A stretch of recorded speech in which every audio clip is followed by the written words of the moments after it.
Guess his new friends wanted him dead.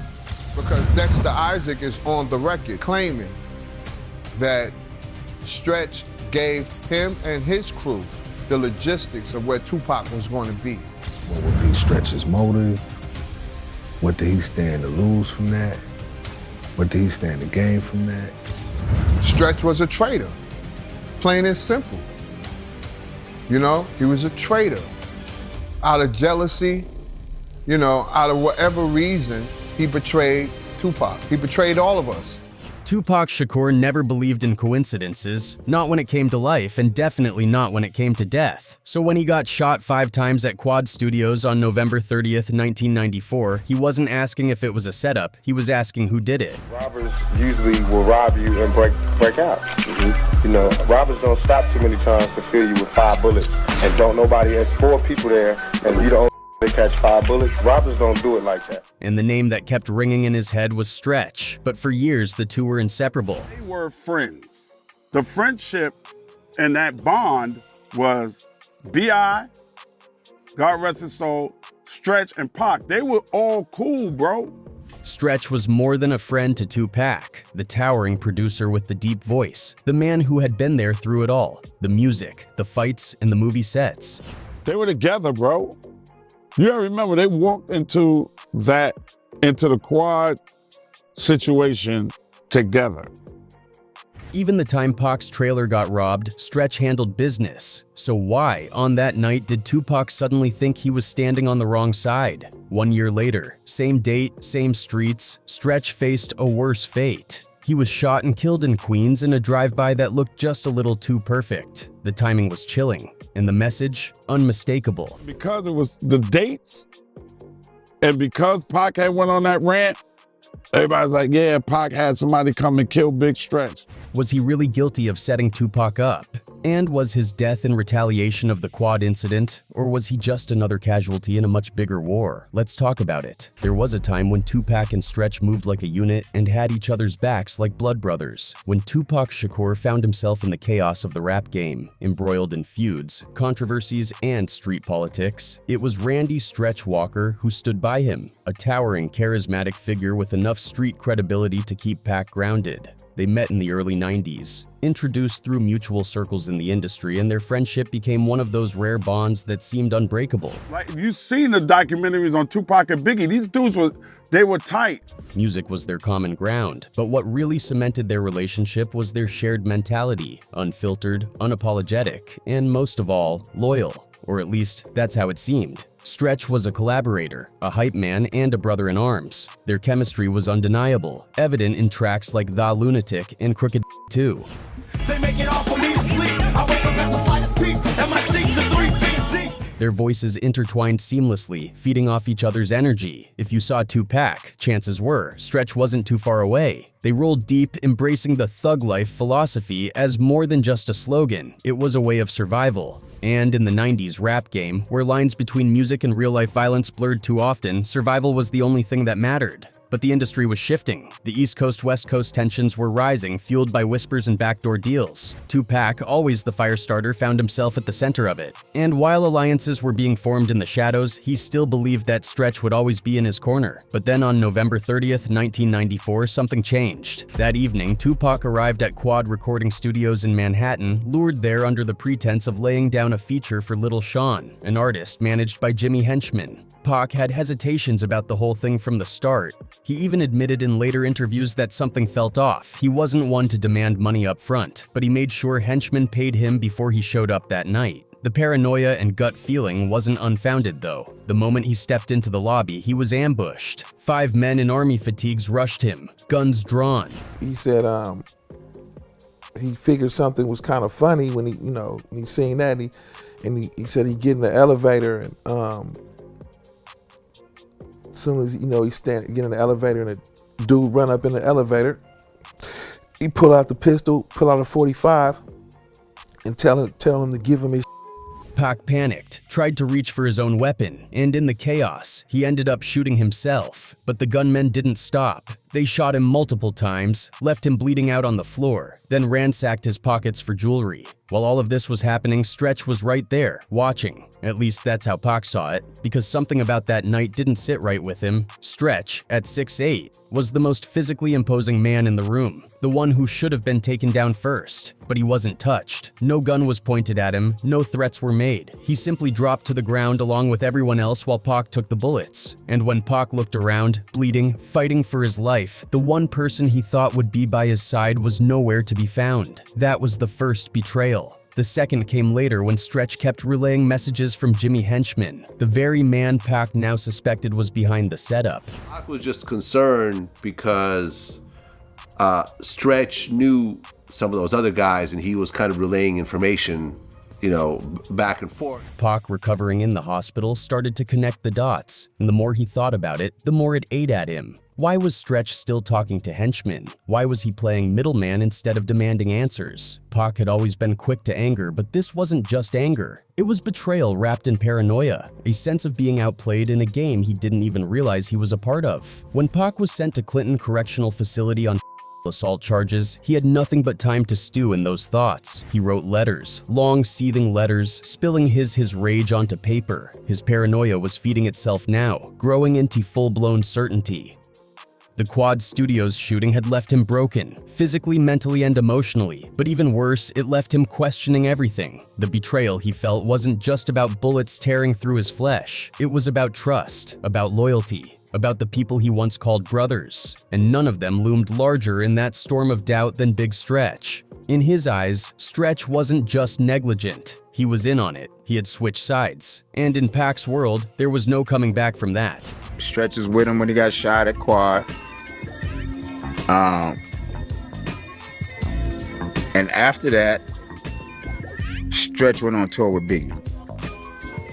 But that wasn't all. There were rumors and speculation that Stretch had not just been hanging around Biggie's camp more. It was something deeper, something uglier. A betrayal that cut on a personal level. One of Pac's women had come forward with a revelation that Stretch had tried to get at her while Pac was locked up. He called me and he's like, yeah, I'm gonna come, stop by, drop this off to you, boom. But when he came, that wasn't the conversation. And that's factual. He was like, so, what's up with you? And I'm like, oh, did you get his address, his information? And, he just was having his own conversation. For any other man, maybe it would have been brushed off as just another case of disloyalty in a world where loyalty was a rare currency.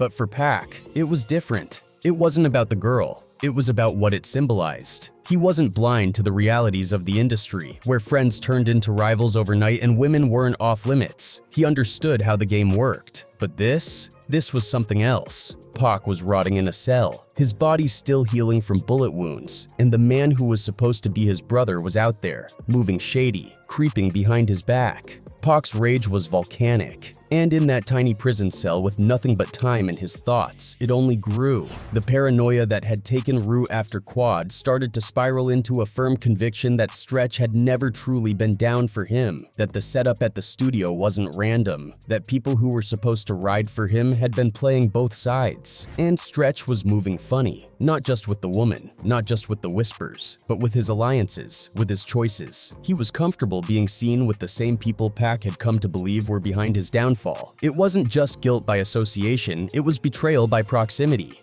Maybe Stretch thought Pac was being paranoid. Maybe he believed he hadn't done anything wrong. Maybe he thought hanging with Biggie's people wasn't a crime, that talking to Pac's girl wasn't a betrayal, that the streets would understand the blurred lines. But Pac didn't see blurred lines. He saw black and white, loyalty and disloyalty, family and enemies. And to him, Stretch had made his choice. By the time he was released on bail, bankrolled by Suge Knight, he had fully turned on Stretch. There was no conversation, no confrontation, just a silent, deadly severing of ties. He took Stretch off tracks, wiped him from projects they had once worked on together. Stretch had a verse on the So Many Tears record by Tupac, but Tupac took it off after the Quad Studios. So Many Tears, doom, doom, doom. Hell yeah, he was on there. Yeah, Pac, my brother had a verse on there. And then he put it in the music. On Against All Odds, Pac rapped, switch sides, guess his new friends wanted him dead. And that was down for me, rest of dead. Switch sides, guess his new friends wanted him dead. It was a direct shot at Stretch, a public execution in lyrical form. Stretch denied it all. In interviews, he insisted he had no role in setting Pac up. He had been just as blindsided by the ambush as anyone else. "I ain't towering over no slugs," he said, shaking off the idea that he should have fought back in a situation where he was outgunned and outnumbered. His brother Majesty denied it too, telling anyone who would listen that Stretch would never have set up Pac. But the streets weren't convinced. Switch sides, gets a new friend. How we switch sides? I told you. Pac had lost a friend. Stretch had lost something far greater, his place in the story. Because once you were on the other side of Tupac's trust, there was no coming back. And in the streets, once your name was tangled up in betrayal, the clock started ticking. The biggest blow came when Dexter Isaac, an alleged enforcer for Jimmy Henchman, claimed years later that Stretch had provided the logistics for the hit, the exact time Pac would be at the studio, the details of his arrival. According to Isaac, Stretch was paid in drugs. If that was true, then it wasn't just a betrayal, it was a sellout, a man trading his brother's life for a bag of. But was it true? The people closest to Stretch, his family, and his old crew refused to believe it. Majesty would later say that Pac had let his emotions cloud his judgment, that he was too quick to believe what the streets were saying. But Pac didn't operate on cold logic. He operated on gut feelings, and his gut told him that Stretch was guilty. Exactly 1 year after the Quad Studios shooting, on November 30th, 1995, Stretch was gunned down in Queens. He was behind the wheel that night just blocks from home when death caught up with him. His van was peppered with bullets, sending it careening off the road and into a tree. A drive-by cold and calculated. Police say Walker was driving in Hollis, Queens overnight on his way home from his brother's house when someone in a passing car shot at him at least 3 times, causing him to crash his van. It was a textbook execution. No robbery, no motive other than sending a message. The shooters vanished into the night, leaving behind a wrecked vehicle, a lifeless body, and an unanswered question. Who wanted Stretch dead? The streets were quick to talk. Some said it was a direct retaliation for Pac. Everybody's like, yeah, Pac had somebody come and kill Big Stretch. Some said it was unrelated, just street business catching up to him. But the timing was too perfect to ignore. One theory held that Stretch had been a loose end. Since the convicted felon Dexter Isaac alleged that Stretch was the one who set Tupac up, it could explain why Stretch became a target later if it were true. And then there was the Jimmy Henchman connection. Henchman had long been rumored to be the mastermind behind the Quad Studios attack. Years later, he all but admitted to it, saying, "Nobody came to rob you. They came to discipline you." If Henchman was behind it, then what did Stretch have to do with it? Had he been a pawn, a scapegoat, or had he simply been guilty by association, tangled up in something bigger than himself? There was another angle to the death though, one that had nothing to do with Tupac at all. Some believed Stretch's murder was about something else entirely, drug-related perhaps. We had to sell drugs. So he wasn't into drugs at all? Nah, not at all. There's a lot of rumors about that, and maybe, growing up, in the streets, whatever. A beef with the wrong people. That's street beef. That was internal Queens beef, bro. That had nothing to do with the Quad shooting. That was internal Queens beef. His family didn't buy it. His mother, devastated, said Stretch never mentioned enemies. His brother and friends insisted he wasn't moving like someone with a target on his back. But the streets don't work in absolutes. A grudge can sit, simmering for years before it boils over. A favor done for the wrong person. A conversation with the wrong people is sometimes all it takes. Nas, who had been close to Stretch, never spoke much about the murder. But in an interview years later, he mentioned how Stretch had been giving rides that night, dropping people off, doing small favors. He had even given Nas a ride before he was killed. That little detail haunted people. Had the killers been following him all night? What made Stretch's death even more haunting was how little follow-up there was. There were no real investigation, no real suspects, just another murder chalked up to street violence and filed away. In contrast, Tupac's response was strangely cold. When asked about it, he didn't express sorrow, didn't reminisce about their friendship. Instead, he brought up Stretch's absence after Quad Studios, his lack of letters while Tupac was locked up. He also spoke on his closeness to Biggie. "He didn't ride for me." It was a harsh way to talk about someone he had once called his brother. But Pac wasn't known for letting things go. To him, Stretch had made a choice, and that choice had consequences. Pac didn't publicly speak on Stretch's death again after that. By then, he was fully entrenched in the death row machine, his sights set on bigger enemies. Stretch's family was, however, left with nothing but grief and confusion. The Walker family is devastated by the loss of rap artist Randy Walker.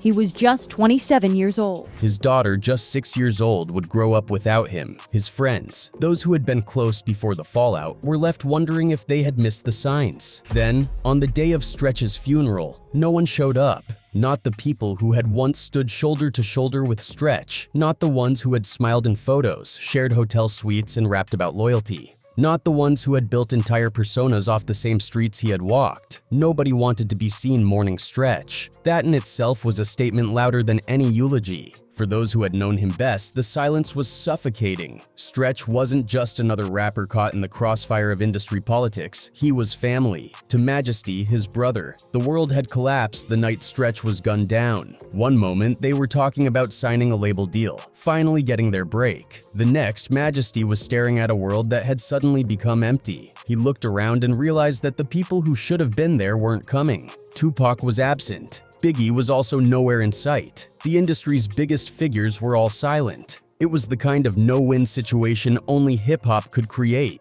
If you showed up at Stretch's funeral, you might as well have been signing a death certificate with your own name on it. Nobody wanted to be seen aligning with the wrong side of a war that had become bigger than music. The fallout from the Quad Studios shooting had spiraled into something unpredictable, something fatal. Pac had all but declared Stretch a traitor. And in a world where the lines between street and industry had blurred beyond recognition, that was enough to make mourning him a dangerous game. But there was something unsettling about that silence. A man like Stretch, with deep roots in the game, doesn't just vanish without a trace unless the world wants him to disappear. It was as if his death was an inconvenience, something people preferred to forget. If they acknowledged him, they had to acknowledge the questions his murder raised. They had to acknowledge the possibility that the streets and the studio weren't so different after all. Majesty could feel it. But when Biggie died, he finally understood why he hadn't shown up to Stretch's funeral. It wasn't cowardice, it was survival. When Pac was killed in Vegas, Majesty cried, not just for Pac, but for the brotherhood they had all lost along the way. This wasn't how it was supposed to go. They had gotten into the game to escape the streets, not to be buried by them. And slowly, Stretch's story faded into the background, and he's rarely ever spoken about, even though he came into the game at a time when hip-hop was shifting, carving out a space where raw storytelling met the energy of the streets. He was a rapper, a producer, and a connector. Born Randy Walker, he made a name for himself in the late 1980s, forming the group Live Squad with his brother Majesty and DJ K-Lo. They were making music, creating a movement, and blending gritty lyricism with haunting production. In 1988, their debut EP BQ in Full Effect introduced Stretch's signature deep, raspy voice, something that would soon catch the right ears. By 1990, he was rubbing shoulders with the right people. Shock G of Digital Underground recognized his talent, bringing him into the fold. Stretch featured on Family of the Underground and remixed No No's Job, proving he had the versatility to thrive in the industry. When he met Tupac, the two became inseparable, making music, sharing dreams, and navigating the industry together. So much so that when Tupac landed his first big TV performance for If My Homie Calls on Yo MTV Raps, Stretch was right there with him. When Live Squad's demo landed in the hands of Ed Lover, helping them secure a deal with Tommy Boy Records, it was proof that they were on the cusp of something bigger. By the early 90s, Live Squad had made their mark.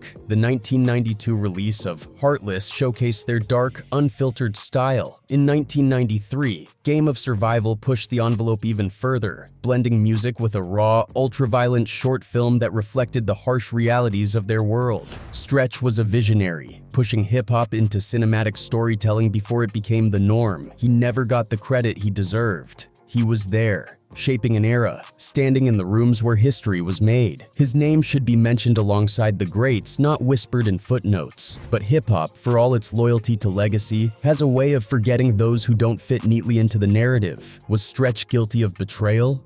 Or was he, like so many others, simply caught in the storm? The answer may never be clear. Even now, after many years have passed, Stretch's murder remains unsolved. Like, all of these is unsolved, so I can't get into, telling you what happened. Some believe he was a casualty of the same forces that had tried to silence Tupac a year before. Others think his death had nothing to do with Pac at all. One thing is certain, someone wanted Stretch gone, and they made sure it happened in a way no one would forget.